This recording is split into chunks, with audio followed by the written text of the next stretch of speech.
Welcome to Yield Nerd, an educational show about how you can acquire and manage yield.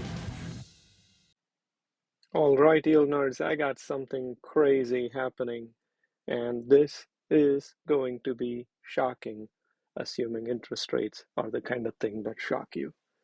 What we are going to look at is the impact on fixed income instruments literally 24 hours after the Silicon Valley Bank collapse. And trust me, there is a big impact.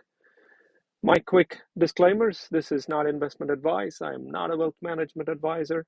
I have no sponsors and I don't have any merch, and I'm not endorsing parties or politics. Well, we've talked about this concept called yield Super Bowl, and there is about as big an earthquake as there can be on the yield Super Bowl, which is why I'm quickly doing this episode. We're going to do literally the day before Silicon Valley Bank crash and the day after Silicon Valley Bank crash. And just that has changed the turf, and in a very interesting way, in my opinion. So, a couple of things for those of you who have watched previous Yield Nerds and Super Bowls. We used to take all the common fixed income instruments, the treasuries, agencies, munis, corporates, and they'd run them up against each other. There was this one thing which we never talked about, the bank CDs. I guess they never really were a factor. That's why we didn't talk about them. They paid 0.5% or something nonsensical like that. So never really bothered to put them on the curve, but yeah, that we did that. Now, when we did set up all these securities, we made sure that we would compare them at the same duration, meaning we'd compare 3-month treasuries with 3-month agencies and 3-month munis and so on. And oh, by the way, there was this 3-month bank CD and 6-month bank CD. Again, never a factor in the past, so never worried about talking about it, but they are there. And for tax treatments, we would bump up treasury yields by state tax because they are state tax free. We'd bump up agencies. Some of them, are state tax exempt. If that is news to you, you should watch the previous episode on agency bonds. Munis, you may think they are both state and federal tax free, and that is not true. There are some states that tax them. Again, if that is news to you, watch a previous episode. Corporate is fully taxable. Oh, the afterthought, we never talked about bank CDs in part because they were a non factor. But bank CDs are fully taxable at the federal and the state level. And, we also used effective tax and not the marginal tax when looking at federal tax exempt munis. So there is a previous episode that talks about the tax treatment of that. And one more thing on the bank CDs. Again, never mattered in the past, but just want you to know bank CDs are fully taxed. So let's kind of catch up really quick. What happened when we compared all the fixed income instruments one day before the Silicon Valley Bank crash? How did it go? Let's actually start from 6 months before. And since I'm talking about taxes, I want to remind you I am not your tax accountant. Do your own research. All right, if you rewound time by 6 months and you went to September last year, you would have seen that treasuries were a pretty good deal, sub 3%, 4%, something like that. Not a bad idea. And then agencies were good in the middle of the road, and then corporate bonds in the 10-year phase, and munis way out on the right field. Interesting that September. Fast forward a little bit, we never really talked about bank CDs because bank CDs were all the way at the bottom, 1%, something silly like that. So they really weren't a factor in September last year. Fast forward 2 months from September last year, you can see that we've already clawed up from the sub 4% to 4.5% for treasuries. Pretty nice, interesting. We talked about buying short term treasuries. Agencies dominated in the middle. We talked about durations in the 2-year type area.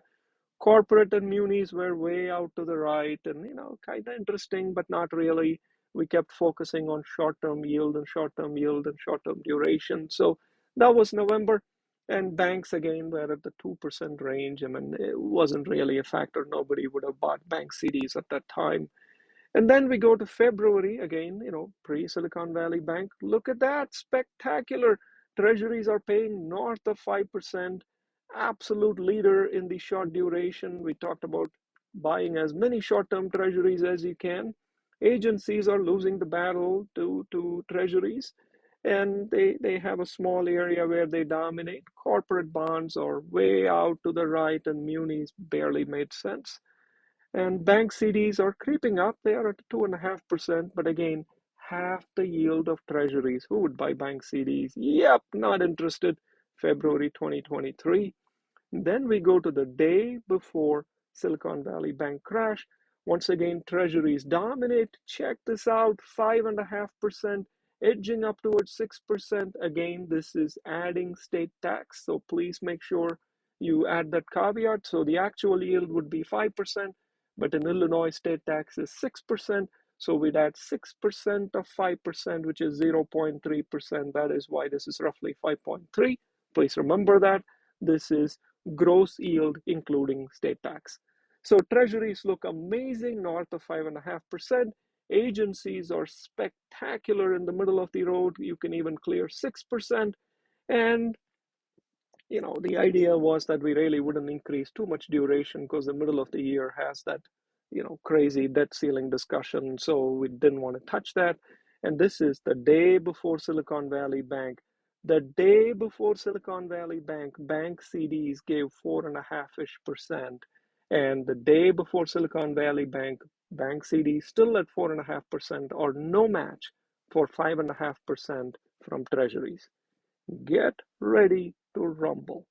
Fast forward 48 hours. The Silicon Valley Bank effect. Check it out. Bank CDs are now ahead of treasuries. Treasuries have crashed and burned. Bank CDs now are the best investment even after federal and state tax. They lead everything under the sun until a duration of 6 months. Agencies look good after 6 months. So if you had $1,000, $5,000, if you had anything under 250,000, the reason I say under 250,000 is because that is the FDIC insured limit.